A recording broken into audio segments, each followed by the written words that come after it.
Allô, allô, René. Voici est Bleu de Chauffe, et voici est Bleu de Chauffe.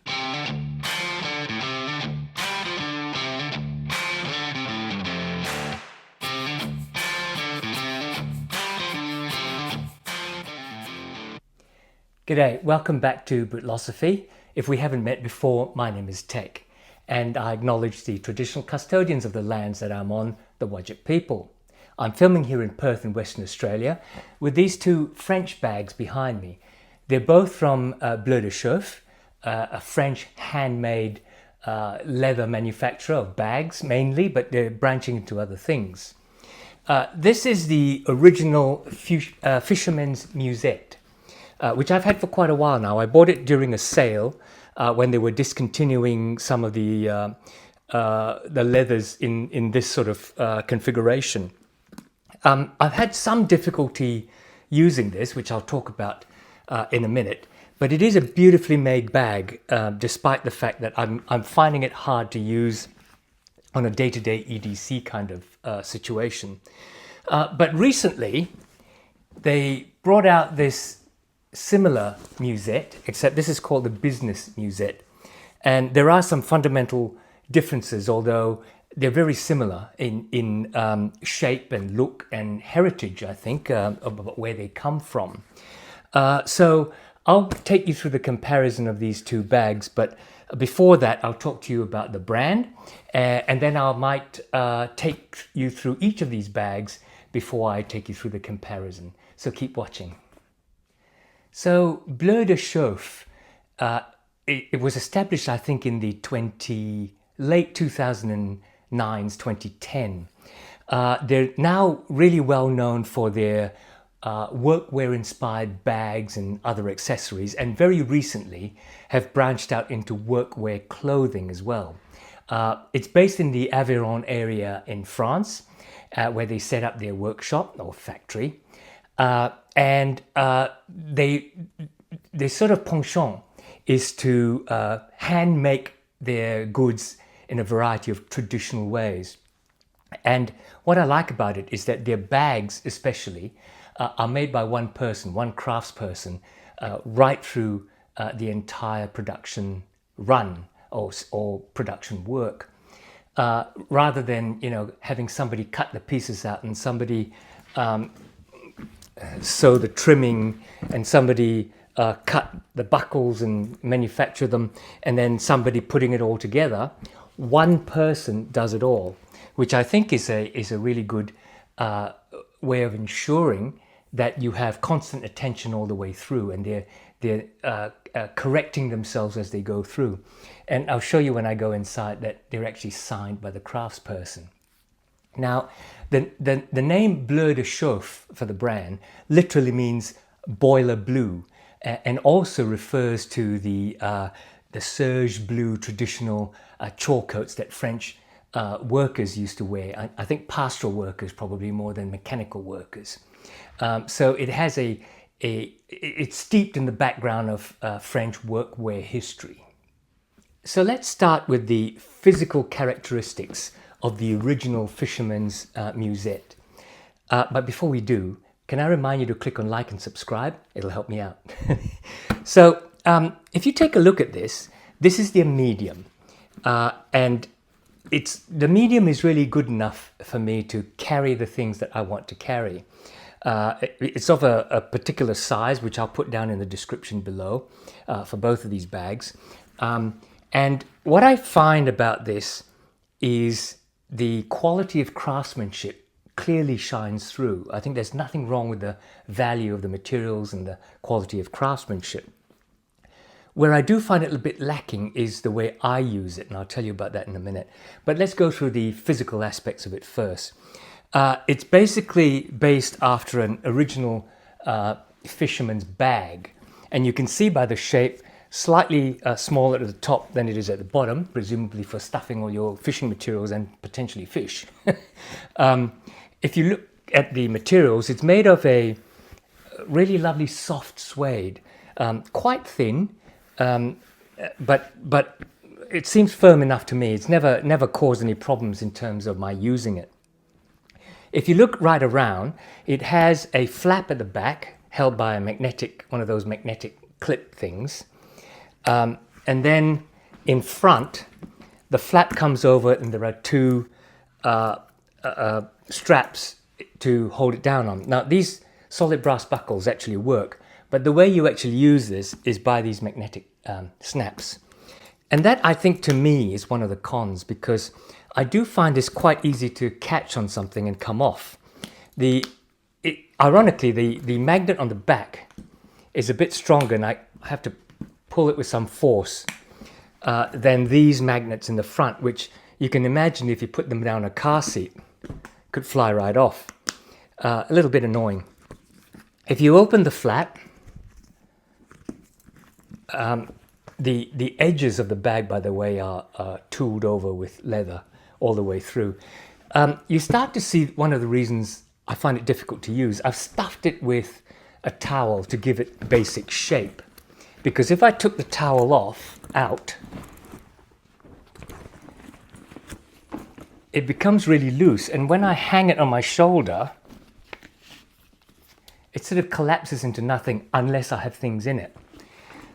Having said that, once you open it up, you have two front pockets. They're gusset, so they actually expand quite well. It's a kind of double gusset.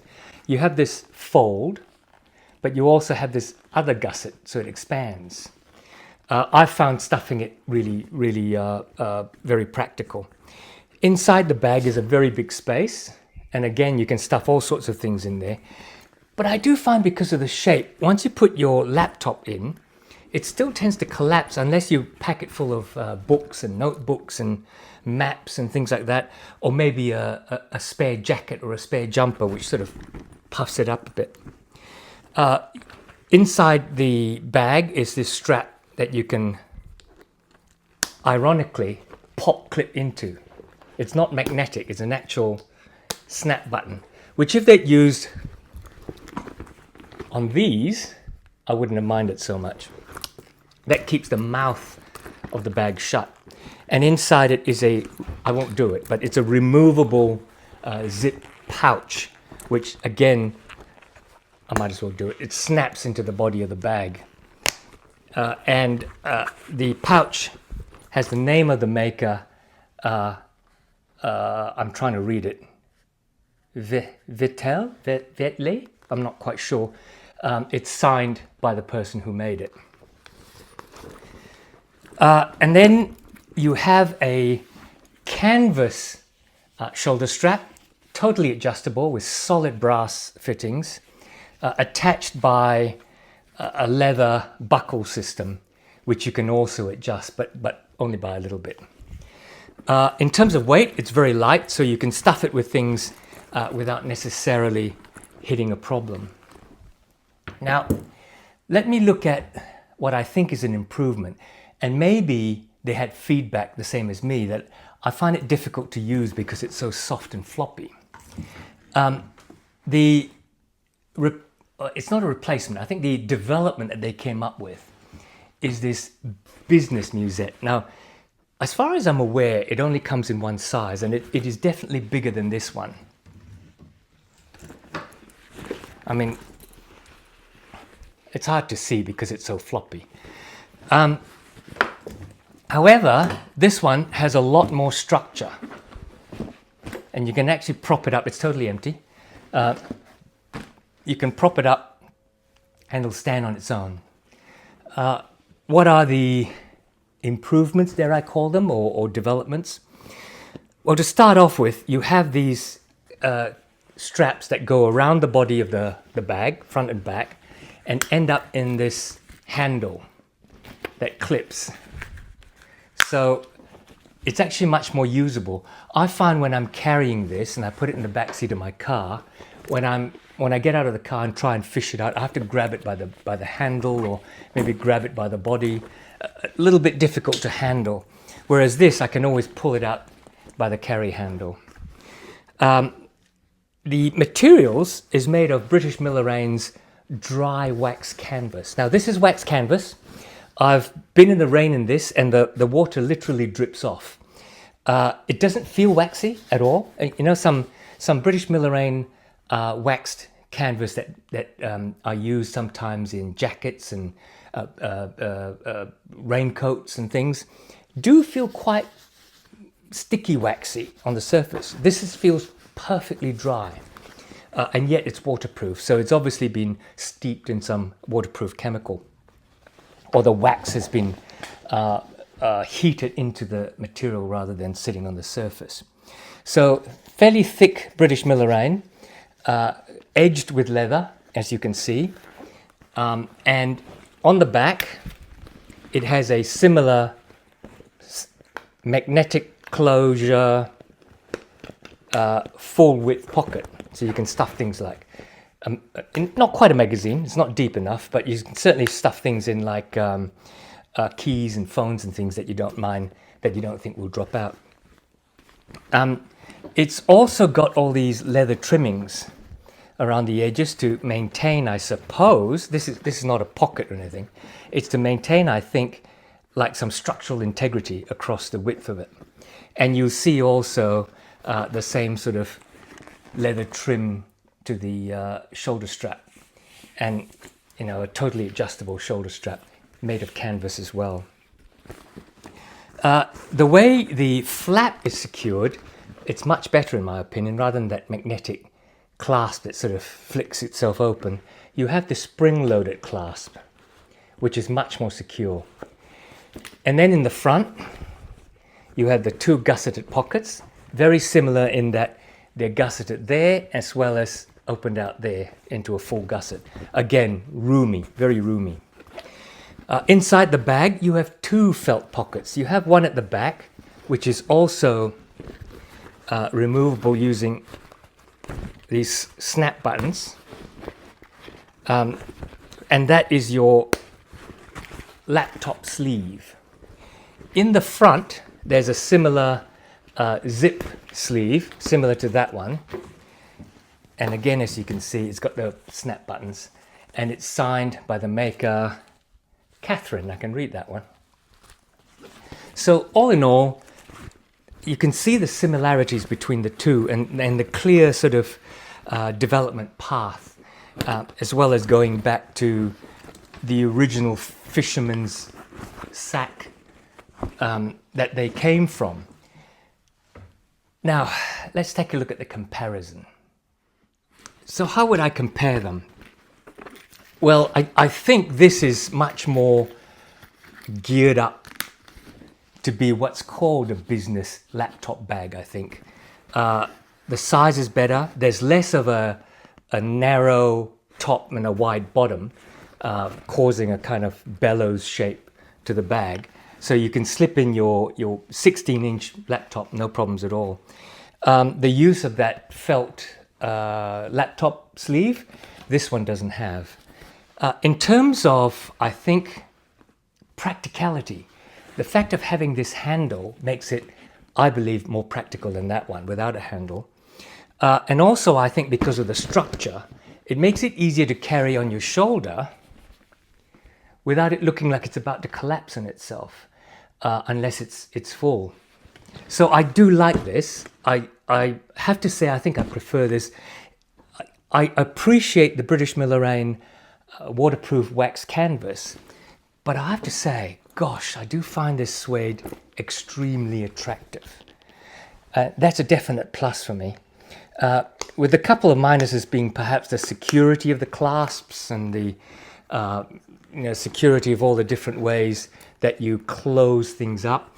And honestly, unless I'm carrying my laptop, which is right across the width, and all I've got in there is maybe a Swiss Army knife, a small EDC bag, maybe a water bottle, my phone, my keys. This is how it ends up looking on my shoulder or my hip when I'm carrying it on my shoulder. Not particularly attractive. So I usually find that I carry this only if I'm taking something inside that fills it up, such as a sweater. And that's my main beef with this, I think. I love it though. I love the beauty of this sort of orangey tan colored suede.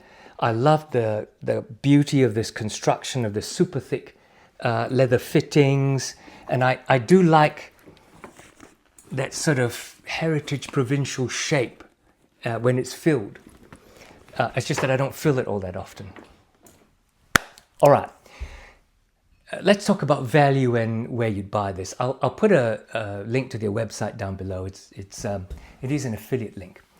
The original, I bought this on sale for 300 Australian dollars, and I think at the time it was probably double that on the website if it was not for the sale. It's currently listed at about 430 Australian dollars. It's still available. I don't think the medium is available in this color anymore, but there are, I believe, 3 colors there as we speak right now. I'm not sure when, by the time you watch this. But I think it's currently listed at 430 Australian dollars. So the price has actually dropped from when I bought this on sale at 300, thinking it was very nearly half price. And the reason is I think they're beginning to segue this out in favor of this one. This is listed at over 360 US dollars, which I think is tremendous value when you consider, yeah, I do know that's suede, leather, etc. And that's 430 Australian dollars.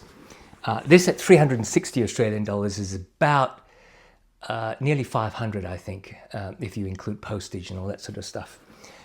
So that being the differential price, I really think this is worth it.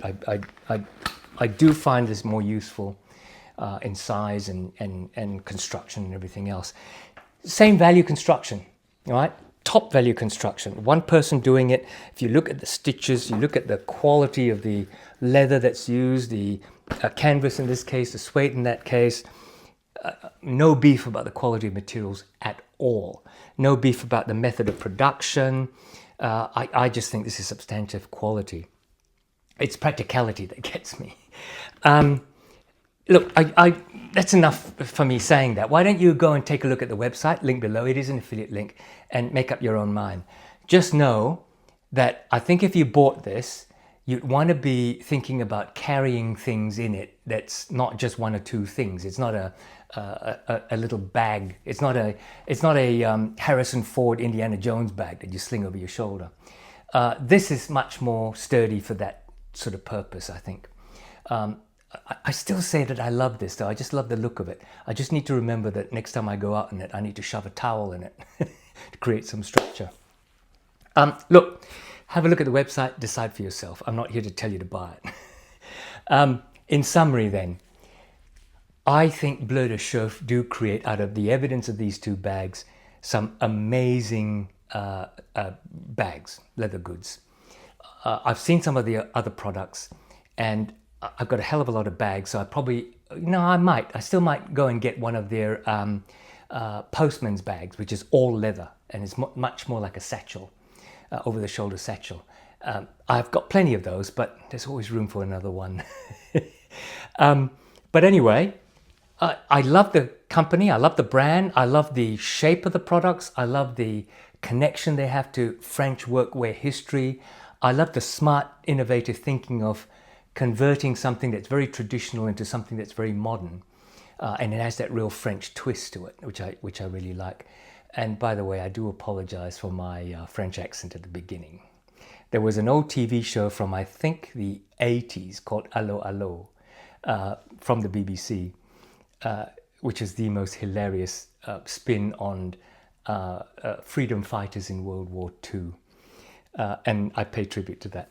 Okay, look, don't forget to click on like if you like this video. Come back next week because I'm doing boot reviews.